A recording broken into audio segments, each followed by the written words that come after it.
Welcome, listeners. I am your host, Jonathan Yamasaki, for Go Entrepreneur Yourself, a podcast where we bring you local entrepreneurs and leaders from around the country to share their story about adversity, triumph, and their business.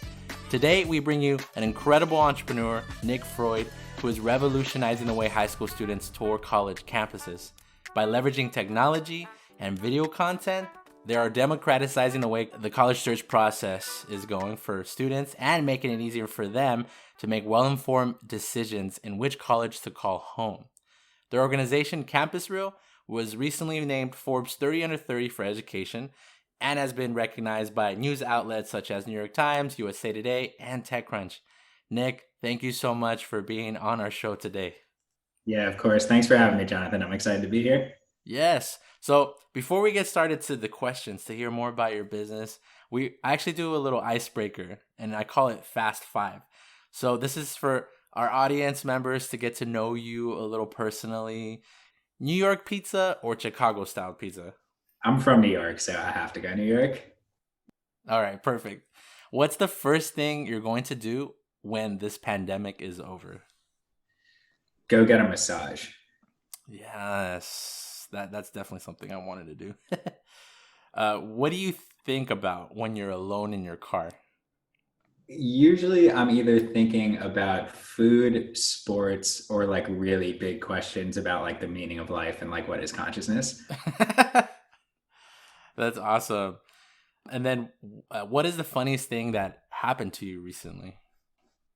I mean, recently there hasn't been too much funny stuff going on because we've been locked down. I guess this wasn't so funny, but it was like, I guess if there was a third party perspective, it would be funny. Our grill lit on fire last week when we were barbecuing.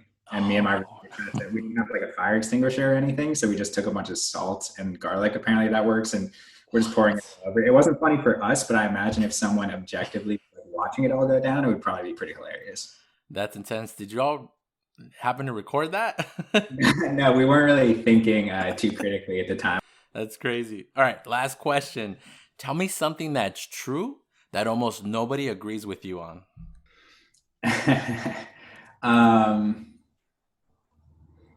If you take risks and open yourself up to opportunities, good things will happen to you. That's awesome. That's great. As an entrepreneur, I wouldn't expect any less for you to say that. Awesome. So we'll get started. Walk me through your business, Nick. How did you start Kpis? Yeah, so we began looking into the college search space a little over 3 years ago. Our original idea actually was slightly different than what Real is today, but it was lucky because it allowed us the opportunity to really look critically at how college search was done throughout the country and world. And what we quickly realized is that there's no shortage of resources out there that can speak to the quantitative information about a college campus. So figuring out the student population size, what SAT range you need to be in, for example, that's all really at the tip of your fingers. What was much more difficult, we felt, was to understand more qualitatively what a college campus is all about. So specifically the student body, the community, and the quote unquote vibe on campus. We heard over and over again when we were asking students why they made their college decision or why they chose their institution.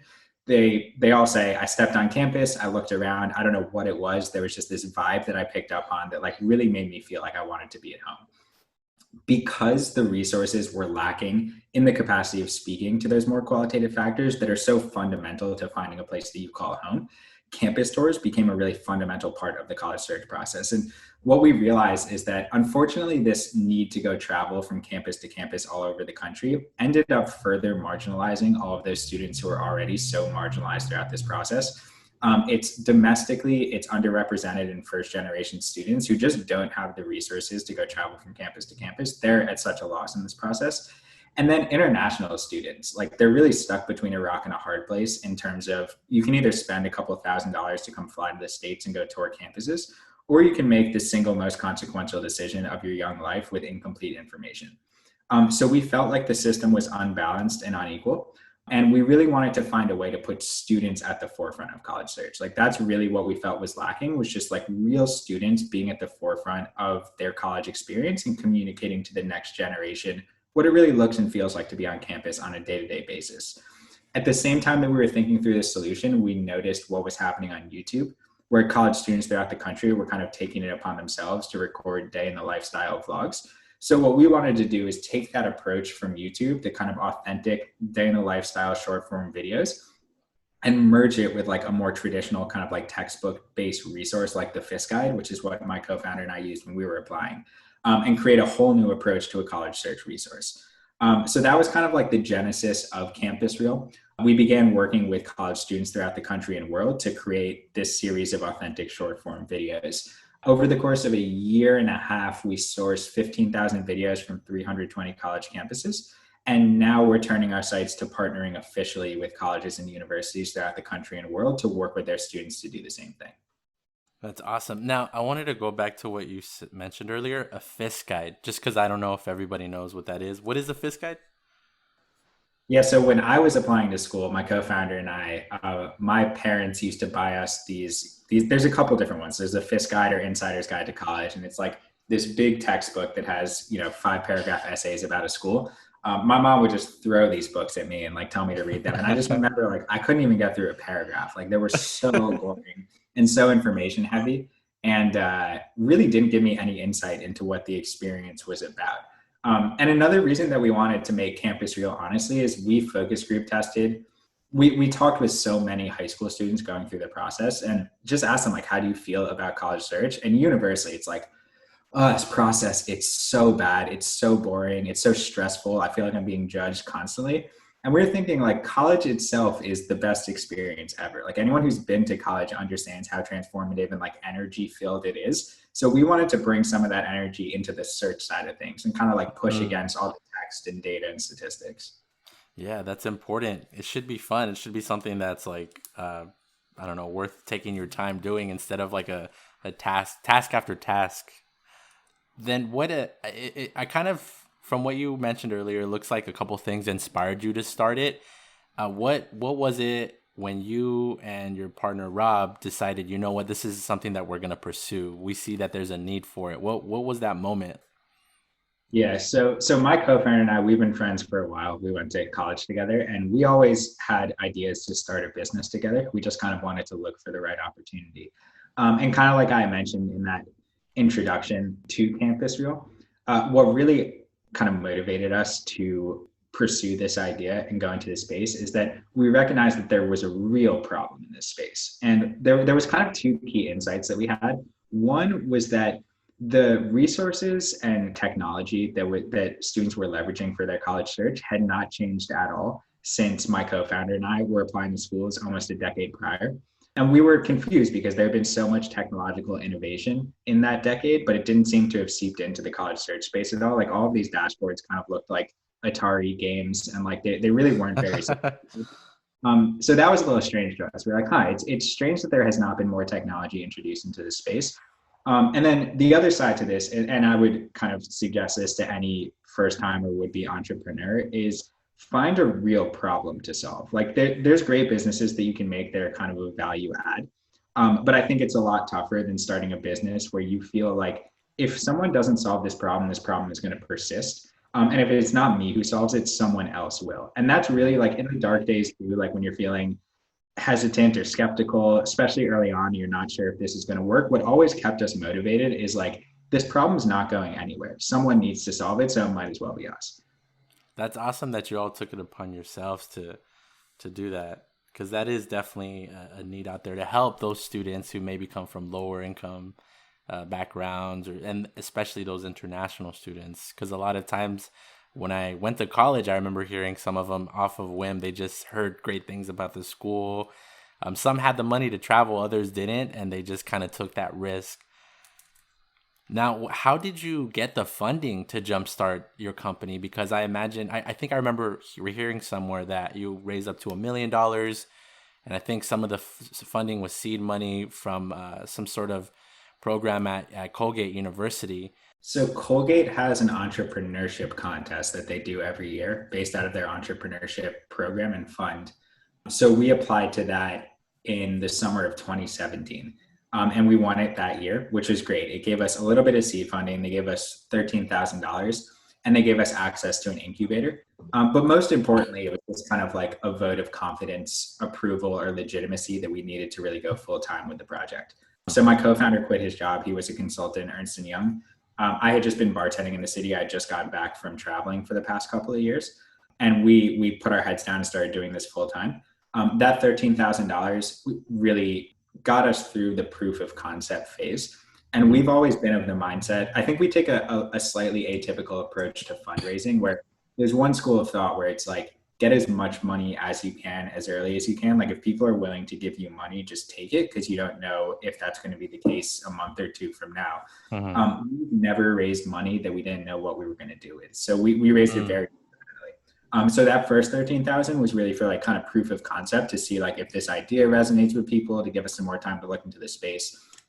Then we raised a really, really tiny round from really family, but like friends and family. There were a couple other people in there to kind of get us to like a minimum viable product to put in front of people, and they were gravitating towards it. So then we raised a slightly bigger amount of money to kind of like build out the platform and start putting it into people's hands, and they really, really gravitated towards it. Then we raised a slightly bigger amount of money to kind of like get users onto the platform, really introduce this into the space.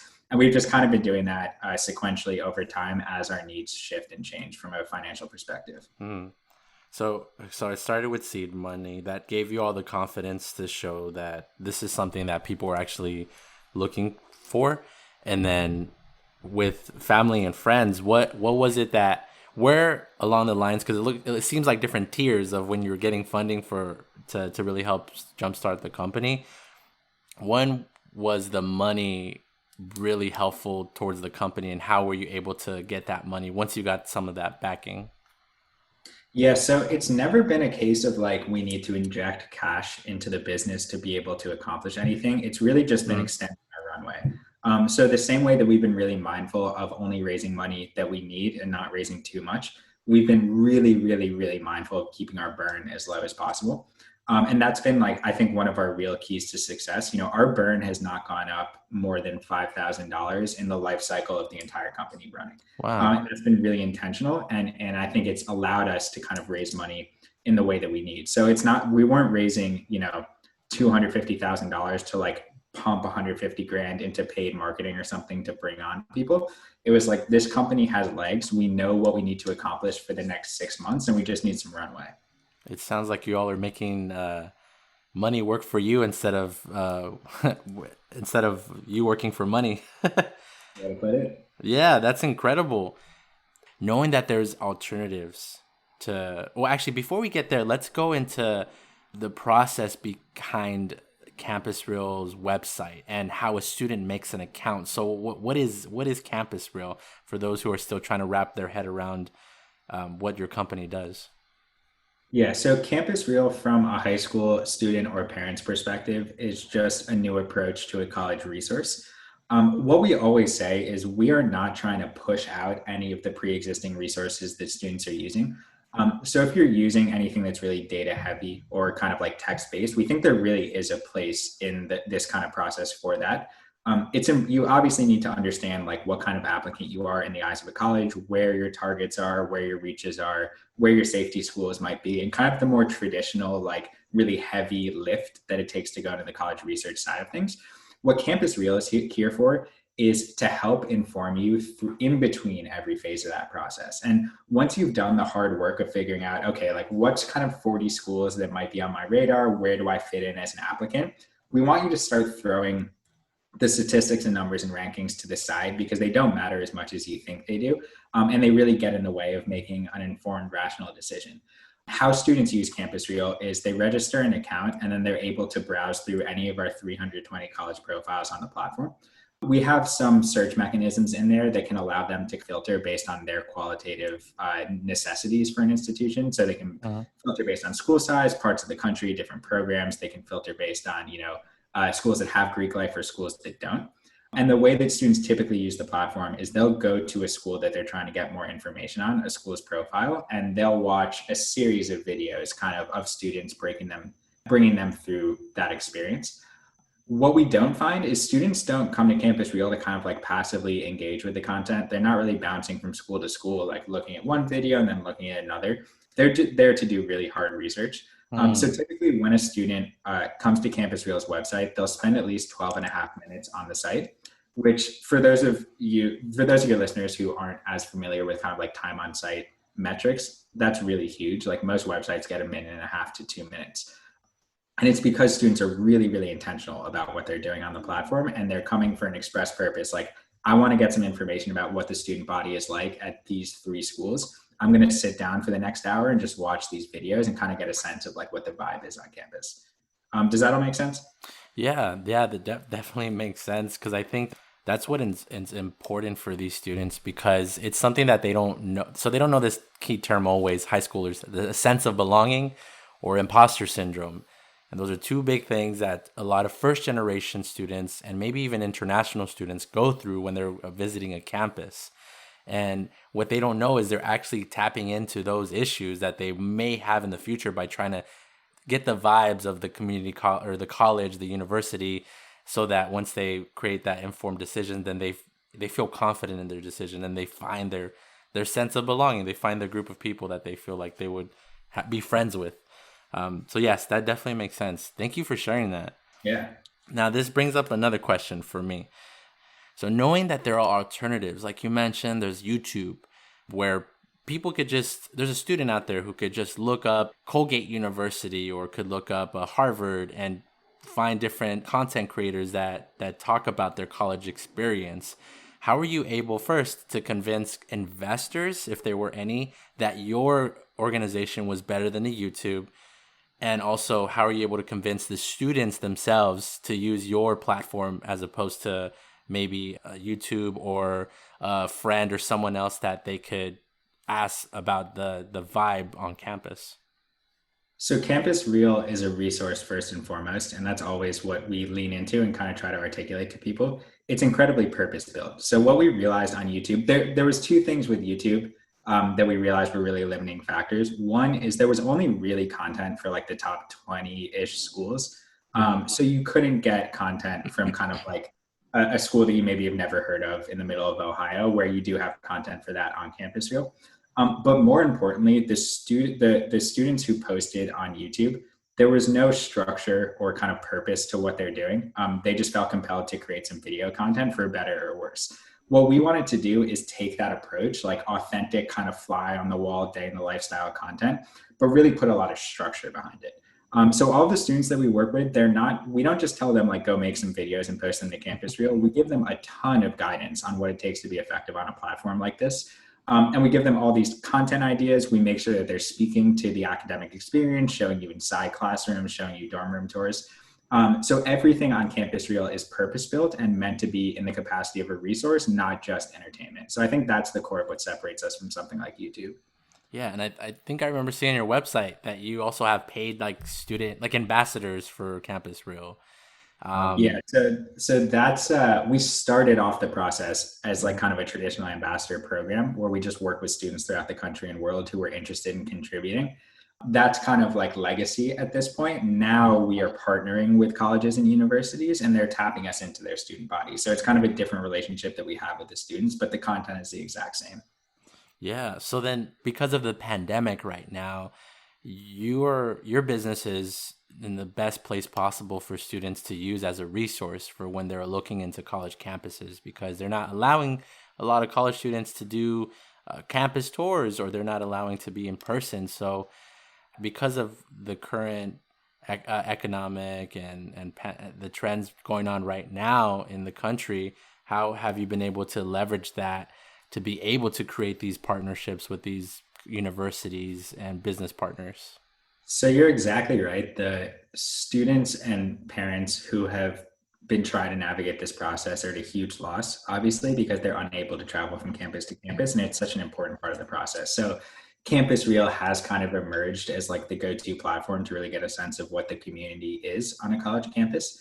But on the other side of the equation, colleges and universities do so much to get their brand and messaging out to prospective students.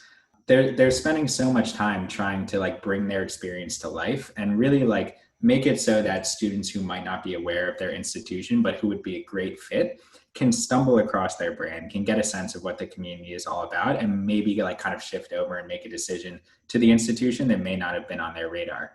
The way that colleges typically are able to get their message out there is there's a lot of in-person conversations that are happening, So there's fairs, they're sending reps all over the country and world to be able to talk to students in person. Students are coming to travel to campus, which is a great opportunity for admissions office to be able to get their message out there and just communicate with the students.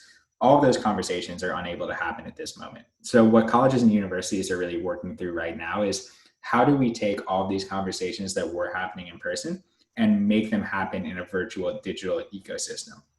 One way to do that is to set up live events where they're kind of like communicating directly with the students. But that's logistically tough and it's only one side of the equation. The other way that you can do this is through video content, authentic video content of students speaking to the experience, and really allow your community to be at the forefront of your digital presence and brand. And that's what Kpis is able to do for our college partners. That's awesome.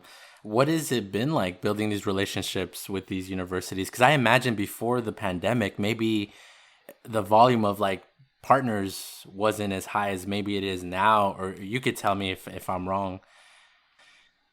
Yeah, no, you're right. It was, we got a big push from the pandemic itself, but we were also, the timing kind of worked out pretty fortunately for us. We weren't putting a ton of emphasis on the college partnerships at that time in the company. We were really focused on serving the students and parents who were engaging with the platform.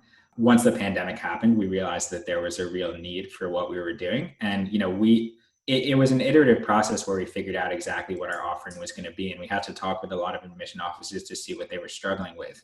But over the past 2.5 months, we brought over 30 clients to officially partner with Kpis.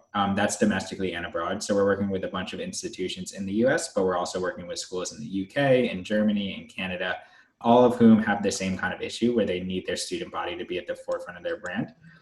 The partnerships and relationships that we've been able to establish it's been amazing, honestly, so far. And what I really like about what we're doing with our university partners is, I think, dissimilar to some of the other vendors in this space, colleges and universities, they're not really like purchasing goods and services from us. It really is a partnership, and they're just as involved in the process as we are.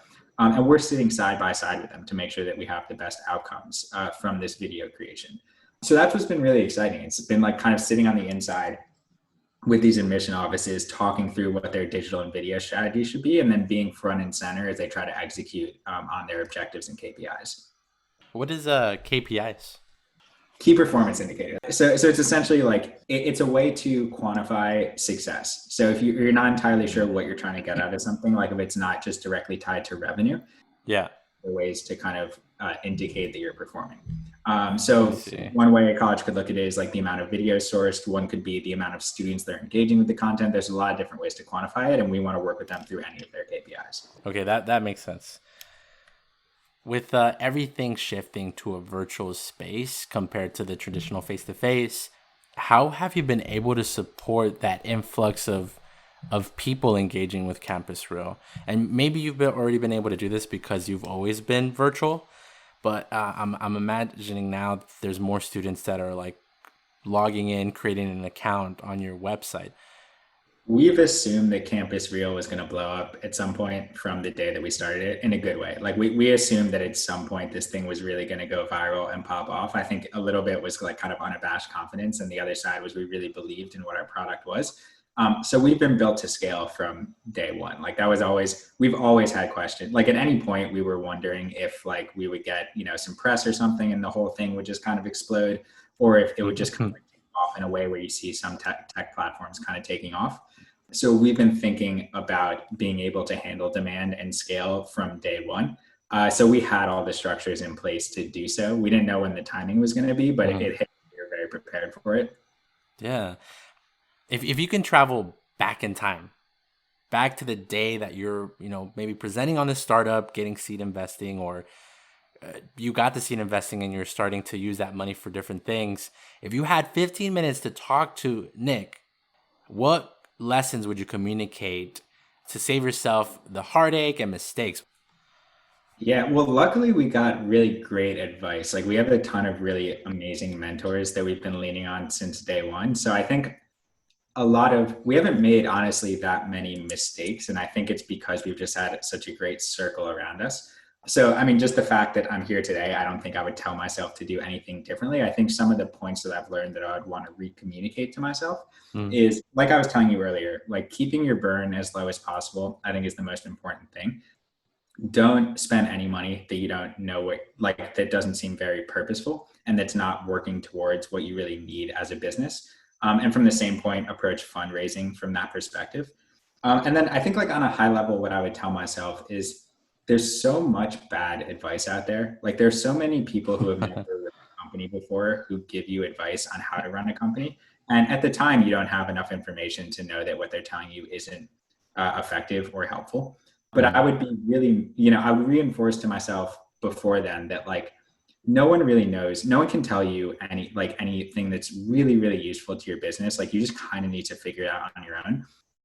Take advice Mm. much more critically from anyone who started a company before, because without being on the inside doing this yourself, you just cannot have an appreciation for what it takes to do something like this.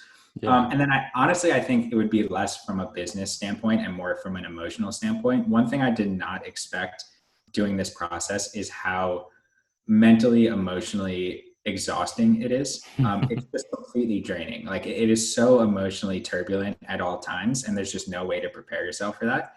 So I'd say maybe in the early days to try to enjoy it a little bit more, not stress as much, and really only do, like, I remember there was such a feeling when early on of, like, I want this to work so badly and I want to do everything I can to help. So, like, I'm going to make myself work for 10 to 12 hours a day to just, like, do something. And 95% of what we were doing wasn't worthwhile. So really focusing on making sure that you're not just, like, trying to get the feeling of being productive and actually being productive, I think Uh-huh. goes a really long way. And then just, like, trying to understand how important mental sanity is to this whole thing and how stressful it's going to be, and really taking time for yourself and, like, understanding that, like, your company is an extension of you at all times. So the Mm-hmm. better position you are in as a person, emotionally, mentally, physically, the better your company is going to be. So it's not, like, lazy or selfish to take time for yourself. I think it's completely crucial and part of Mm. the process. Um, yeah, I mean, I probably want to sit down with myself for like 2 hours and really get into it, but I guess that would be a good starting point. That's awesome. There's a couple things that you brought up that just brought up another question, because I think this is not a question people often ask. What entrepreneurial tricks have you discovered to keep you focused and productive in your day-to-day busy schedule? So I was going to say, from a mental health perspective, I took up meditation a little bit before I started the company, but it's become so crucial to just being able to be successful. Because again, this thing is so stressful and you're just living in uncertainty. Like, you're kind of just living in chaos, and it's really destabilizing if you're not kind of cut from the right cloth. So the ability to kind of, like, chill out, decompress, like, gather your thoughts, I think goes such a long way. I pay more attention to mental and physical health now than I ever have. Like, I make sure I'm eating right. I make sure I'm getting enough sleep. And kind of to my point earlier, like, understanding that my company is an extension of myself and my co-founder for the most part. And if I'm not in a good place mentally, physically, emotionally, the company is not going to be in a good place mentally, physically, emotionally. So that's one thing that I would emphasize. And then the other thing that I think we've learned, and it kind of ties into my previous point, is it's become really clear to me that there's a difference between the feeling of being productive and actually being productive and producing something. And I think in this kind of, like, Silicon Valley, like, optimize, like, get after it, grind culture, what people are chasing is that feeling of being productive, like Mm-hmm. waking up at 6 a.m., like doing the 2 hours of workout, like grinding through the blog posts and typing and, doing all this stuff. And what I've come to realize is, like, if you're working smart, you should not have to grind in that way. And if you're not chasing the feeling of being productive, but actually trying to be productive, you realize that there's much more efficient ways to do things. While you won't get the feeling of, like, cranking out a 10-hour day the same way, you'll accomplish 5 times more than what you would have in that day. So that's all a long way of saying that anything that you can automate it away. Because there's ways to pretty much automate everything.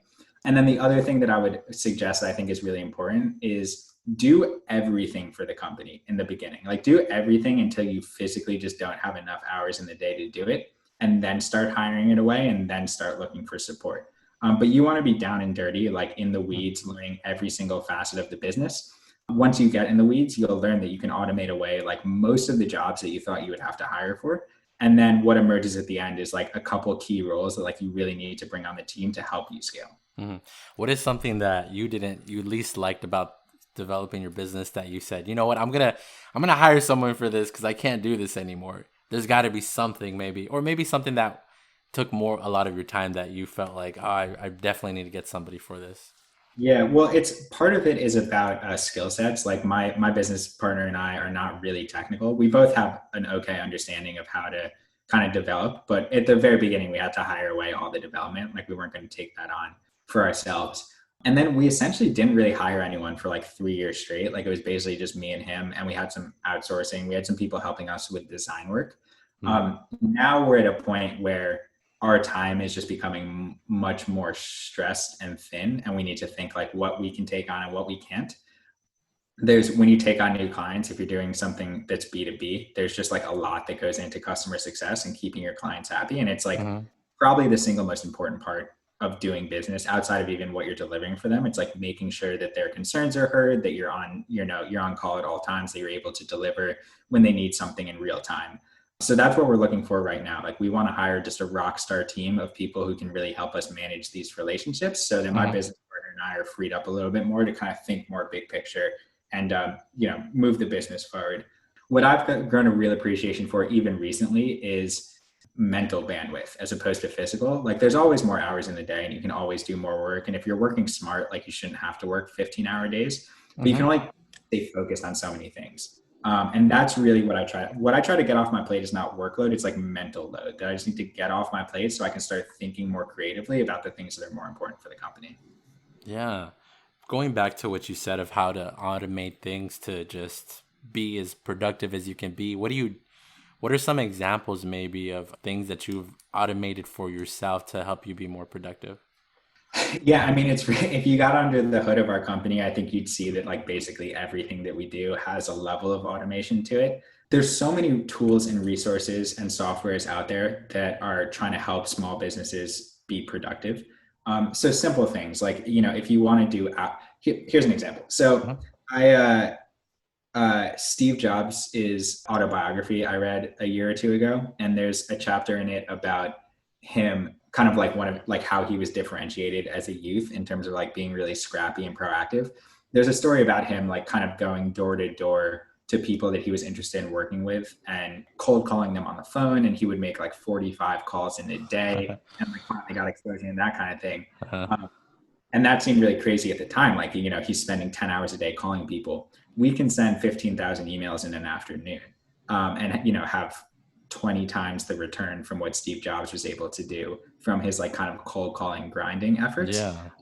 So that's how we think about it. It's like there's this idea of like sweat equity, and that's what differentiates entrepreneurs from non-entrepreneurs is like they're willing to put in the time. They're willing to like grind out, 20 articles that they're writing themselves and like knock on doors and cold call people. I think that that's kind of the way of the past. And there's just all these softwares and systems that are allowing you to do that at scale with no additional effort on your own part. And I think that's important because sometimes people get so infatuated and sexualize the grind. Like it's really, I've met a lot of friends and people who like are always grinding and I've never heard them just be at a point when they're at peace. And I think that's important, like you mentioned, working smarter. That's so important. And I think I was like kind of fell victim to this in the beginning of starting the company. And I think when you're first becoming an entrepreneur, like you're looking at all this kind of like Tim Ferriss stuff and like all these people who are like working with entrepreneurs and trying to figure out, okay, who do I need to be like be an entrepreneur and what does it take? And what emerged is that like grind culture. It's like, yeah, you just got to grind it out and it's like sweat equity and like, you got to work hard. And that's obviously a component of it. That's a component of being successful at anything. Like you need to be able to work really hard. But it's not the case that the people who are successful are the ones who work the hardest. If that were the case, then all you would need to do is work 120 hours a week and you'd have a success. But that's just not. You need to be smart. Like the key to success is being smart. And that's not what's talked about ever. Right. Now, you mentioned earlier that because you've gotten guidance, I guess you have, I don't know if it's a confidant or just like your what they call it, your board of trustees or board of advisors. And these mentors have been able to really help make sure that you're always on the right track for developing your business, how do you value mentorship? How do you use it to gain an advantage? Because it seems like that's what really helped you. Yeah, so in the early days, it's everything, especially if you've never started a company before, which I imagine like a lot of people who would listen to this are kind of in that mode. I think it's a good opportunity to really humble yourself. And, we weren't like this, like we were kind of like brash, confident kids and felt like we had it all figured out, but you do not know anything. Like you just don't know anything. Like I talk to so many people who are first starting companies, and it's just like, I see myself in them, and you kind of see like the wide eyes and like everything's really heady and like kind of narrativized, and like they've convinced themselves of this argument, but that's not, a business is not an argument. It's like just really like getting in the weeds and doing the thing. So in the first year of starting a company, I think like the most important thing is just to talk to as many people as you can. When we gained access to Colgate's Entrepreneurship Fund, they gave us this big like master list of mentors, and we called every single one of them. And like 95% of the phone calls we had were completely useless. 5% of them pushed the business forward in a really meaningful way. And that's what it takes. Like that's part of the grind. Like you just need to have all those dud calls to be able to have the ones that move you forward. And also in that process, we met a bunch of our mentors who we're still working with on a daily basis right now. So it was really great. So I think for the first 6 months to a year, while you're just trying to figure things out, talk to people in your industry, talk to people who have done anything kind of similar to what you're doing, talk to any entrepreneur who has started a company from the ground up, and take their advice really seriously. You're going to get a lot of advice that kind of like pushes you off track a little bit, and people will tell you things that maybe you don't want to hear. I would really internalize it, but not let it kind of like knock you off course. And I always kind of visualize it as like, there's sort of like a straight line of like your own understanding of the company. And then you're doing all these phone calls that are like knocking you up and down and back and forth. But the degree to which it knocks you is getting smaller and smaller over time. And then there hit an inflection point where it was not possible for someone on the outside to give us useful advice. And that happened after about a year or two. And it's just because I think it probably happened, honestly, once we hit the kind of like 10,000 hours of thinking of this thing. Like nobody has thought about this company or this industry or this space or the opportunity more than my business partner and I have. So it's just not possible really for someone to give us any kind of like big advice about the company. So now when we look for advice, it's about things that either it's like very industry specific. So like we want to talk to people in education who just like have an understanding of the whole ecosystem that we don't, or it's about later stages of running a company that we just don't really understand as well right now. So like stuff related to fundraising and, growing and becoming more legitimate. That's incredible. I wouldn't have thought of that. Like, okay, I've gotten enough advice from everybody. I think I'm good. I think I know where to start, because I don't know. I feel like some people get stuck in the rabbit hole of just finding information and just keep asking different people. But I think that's where we have to decide for ourselves when it is that we're going to just launch this thing, or because if you don't, then it's just going to be lost in the weeds of just trying to do it. Like you said, going back to, it's just going to be the grind of trying to like just get that information or work on it where you're not like putting it out there for people to see. So then that brings up a good topic. Like, what were some struggles in the beginning of launching Kpis a couple years ago that you've noticed and you've been able to overcome? Yeah, so I think there's struggles along every phase of a startup. And I think like every company kind of goes through a similar process of like, you have a concept and then you kind of want to like prove out the concept and just like make sure it kind of like vibes with people. Then you start to build out an MVP, a minimum viable product.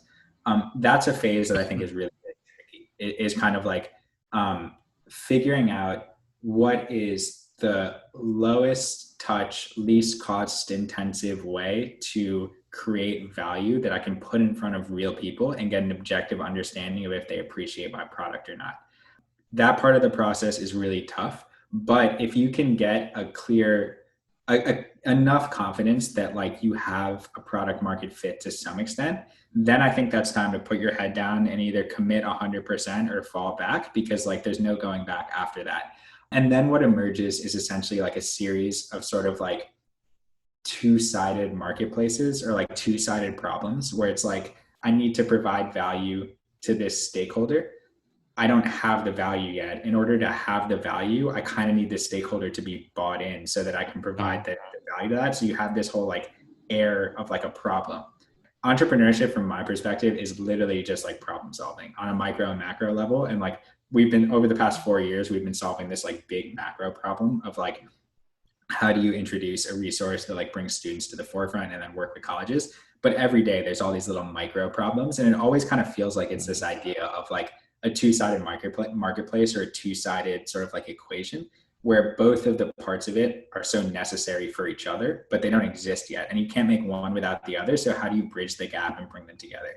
So I know it's a little bit vague, but that is kind of like the core of what every problem is for us. No, that's good food for thought. I like that, because that's something that entrepreneurs should think about is the problem. What's the issue they're trying to solve? And if it's big enough for people to really get behind, depending on how big they want to get, because some people, maybe they just want to start up a mom and pop shop and something, or maybe they want to just do something local, nothing is national. So that's something that's still great. So then what are some of the common reasons that people fail or give up in being entrepreneurs from what you've seen through your networks of other entrepreneurs, or from while you were creating this business, something that you feel others would give up? Yeah, I think there's two, maybe three things that really are the core reasons why people kind of fall off, or why like 95% of companies don't work. The first is kind of to what we were talking about earlier, the difference between creating a product that's a value add versus solving a problem. It doesn't happen like super often, but like periodically now I have like kind of first time entrepreneurs who are pretty new in their company just asking me for advice, because like I've just kind of been through this, what they're about to go through very recently. And if a lot of times I hear ideas and I don't think they're good, and the reason I don't think they're good almost invariably is because they're a value add and not a problem solve. And sometimes people will frame a value add in the context of a problem solve, because that's kind of like what they need to do to convince themselves. But I think what people don't realize, and what we didn't realize at the beginning, like you think if you can just build something that's awesome and like provides value, people are just going to come, like it's just going to work. That's not the case at all. Like getting users onto a platform is incredibly difficult. You have to change people's behavior. With any new product, you're like basically trying to change a whole community of people's behavior, and that's really difficult. So like all the time, like I have people coming to me with ideas for mobile apps that they want to create about like, you know, how to help when you're traveling, or, you know, something along these lines. And I always say, like, look at your phone right now. How many apps do you have on it besides like Facebook, Instagram, and maybe like something that helps you order food? Like, when was the last time that you just downloaded an app that like you use all the time? And usually like people maybe have one to two others. So it's like really difficult to get people to change their behavior. The only kind of surefire way to at least feel like you have a shot at it is if you're solving a real problem for them. If you're solving a real problem, then I would buy the argument that you can get people to use it. If it's just something that's like nice to have, or you're kind of like framing a value add in the perspective of a problem, I think that's just not the way to go from the jump. That's not to say that value add companies can't work. They do all the time, but I think it's just much more difficult to get off the ground. And then I think the other way that people fall short is they don't stress test their ideas enough in the short term and kind of convince themselves of their value to a capacity that like leads them to be a little bit blind to the reality of what's going on. They don't realize until it's too late, and they're a little bit burnt out. They've been doing it for like 8 months. They're not getting traction. They just don't really have like the bandwidth to push forward. So like what I always tell people, and like my little brother, for example, has tried to start a couple of companies now, and he's in the process of starting one. And I was just on the phone with him, and I was just like, what you should do is sit down and think of all the reasons why this is not going to work. Like stress test your idea. You know, you should be so critical on yourself, so hypercritical, and figure out every reason why this is not going to work. And if after you've gone through that process, you still think this is worth pursuing, then go for it. Then you've done the work. But you need to be honest with yourself, because if you don't realize it now, you're going to realize it a year from now when you've just like wasted a year of your time and had something that didn't work. I think that's important. Stress test your idea. That's a good point that people don't think about while they're, I mean, yes, they do, but not to the extent that you're explaining it. Just kind of sitting down and really finding reasons why it doesn't work. Because we could always find the reasons why it works, but what's the opposing side going to say? There's another person on the opposite side of like maybe your business that will say, hey, a virtual experience is never going to be better than an in-person experience. when a student is trying to see whether or not that campus, that college campus is where they belong. How would you respond to that? Yeah, so it's a good question. It's different than what you've asked, but it's a similar answer to what I've said before. We're not trying to push out any resource, any system, any mechanism that students are looking to get exposure to college campuses. Anything that a student finds valuable, like that's great. Like if you find textbooks really valuable, use textbooks. Like that's amazing. There's no replacement for visiting a campus in person, even though I run a company that's like quote unquote a virtual campus tour. There's no replacement for visiting in person. That being said, there's no limit to the amount of data that you should be considering when making this decision. And what we're trying to do, honestly, is just put more new data into the system. Like on some level, we look at each video, it's just a data point.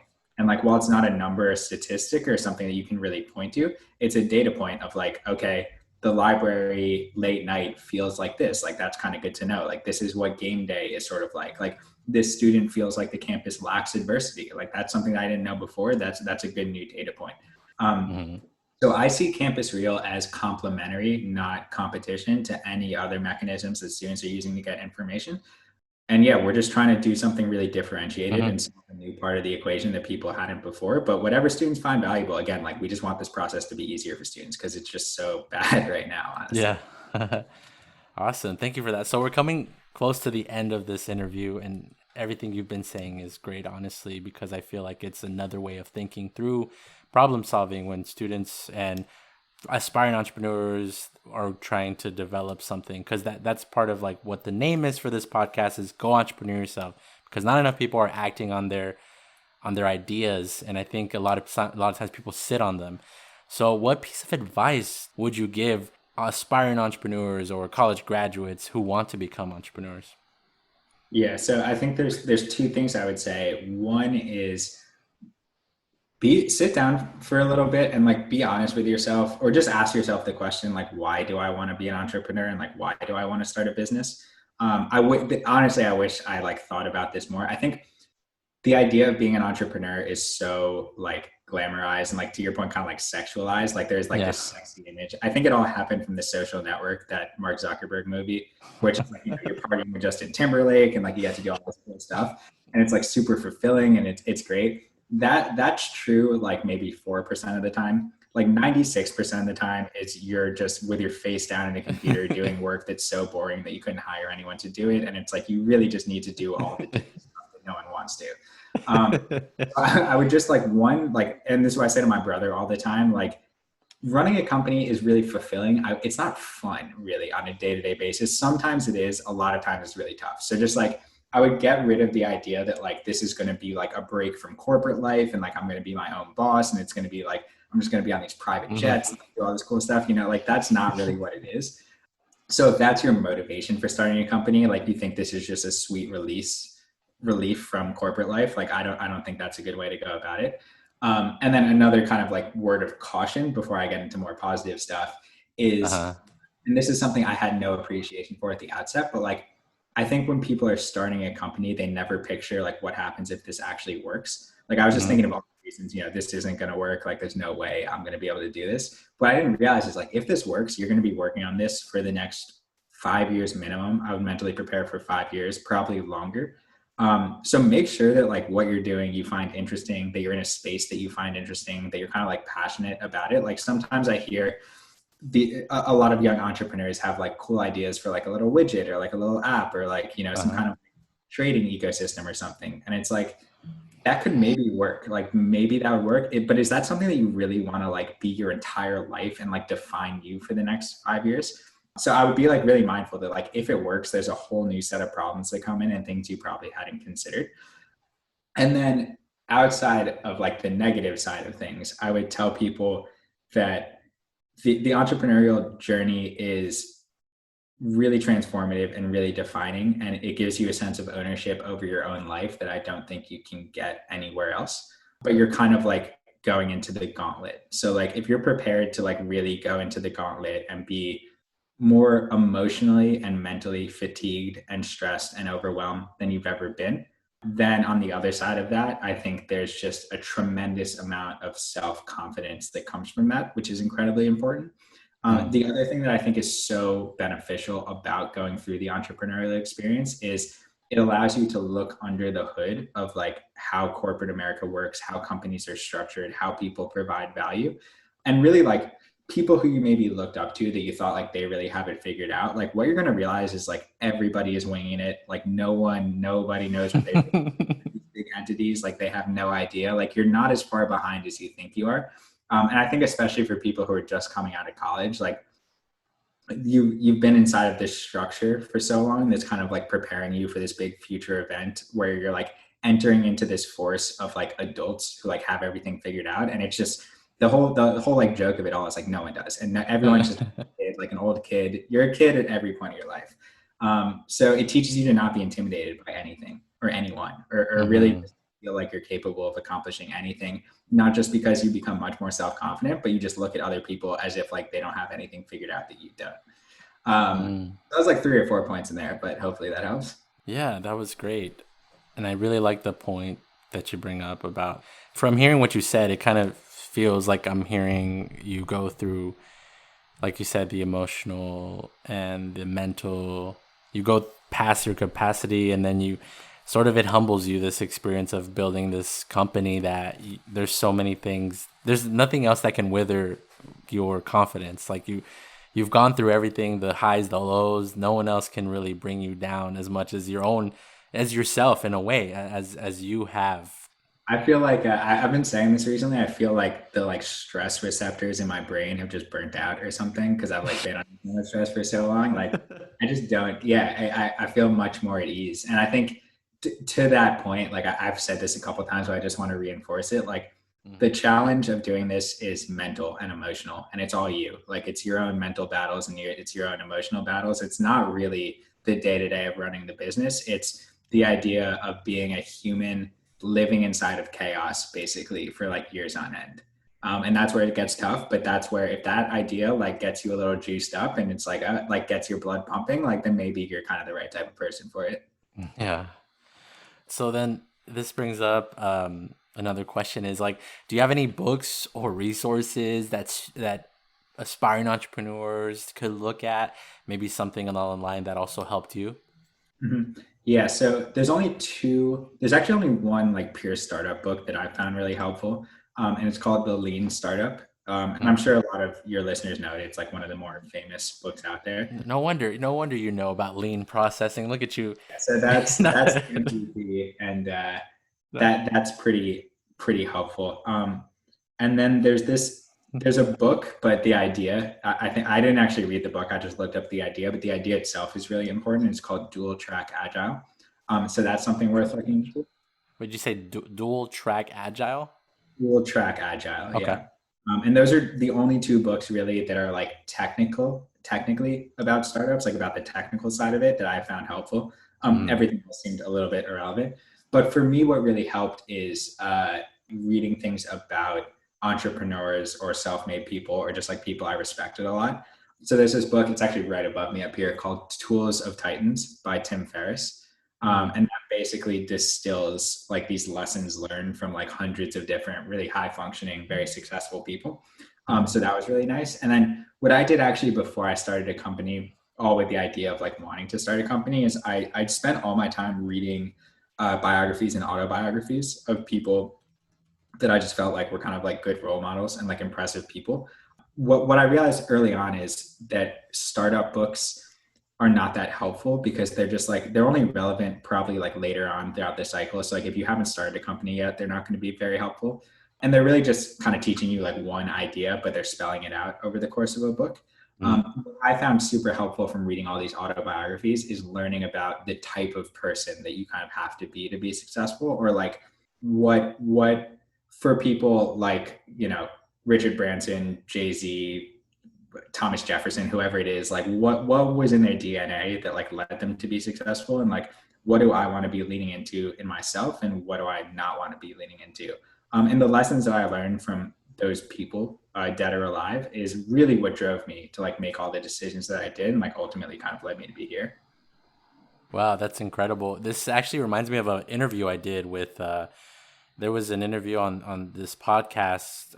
He was like the mentor to entrepreneurs, and he said the same thing where a lot of entrepreneurs, they think that a startup book would always help them, but it doesn't really answer that question of what really molds that entrepreneur. And it's through those autobiographies, like when they're talking about themselves and how they went about, how they thought through the processes to build their business. So it's crazy how that's a common thing everyone's saying now. So there you go, folks. If you want to learn about entrepreneurship, I mean, that's a great way. Look at autobiographies of your favorite entrepreneur and see how they thought and what they went through in that process.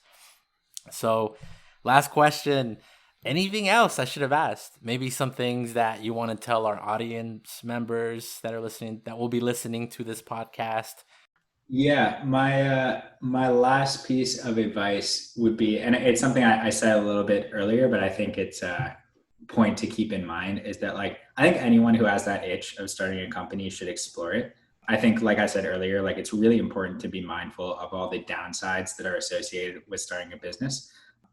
What I would say to anyone who's considering being an entrepreneur is like, you're never going to feel ready and you're never going to be sure if the idea is right. So once you have an idea that you feel like it could exist in some world and it's something that you want to pursue, I would spend the next 6 months actively and passively exploring it, stress testing it, seeing why it wouldn't work, getting the concept out there to other people and seeing if it's something that they would gravitate to. And after that 6 to 8 month window, I would make the really hard decision to either like put it to the side, like this is something that's not going to work, or this is something I'm going to do. And if that's your decision, then there's no turning back. Like head down 100%. Anyone who tells you it's not going to work, don't listen to them because they don't know what they're talking about. You have to be like stubborn and ridiculously hyper confident and just go against all odds. But it's important to put in that first couple months of like really being mindful of if this is something worth pursuing. So definitely like consider all the reasons why I shouldn't do this. Once you've made the decision, like, yes, this is something I want to do, don't let anybody stop you and just go head down. Awesome. I think stubborn is definitely some part of the secret to being an entrepreneur, being stubborn. I've seen that in a lot of people. Mm-hmm. Well, thank you so much, Nick, for being on this podcast. I really appreciate the wealth of information you brought in. And hopefully we get to hear more about your business in the future and what it's going to look like. Yeah, thanks for having me. I really appreciate you taking the time as well. Well, thank you, listeners. Have a wonderful day.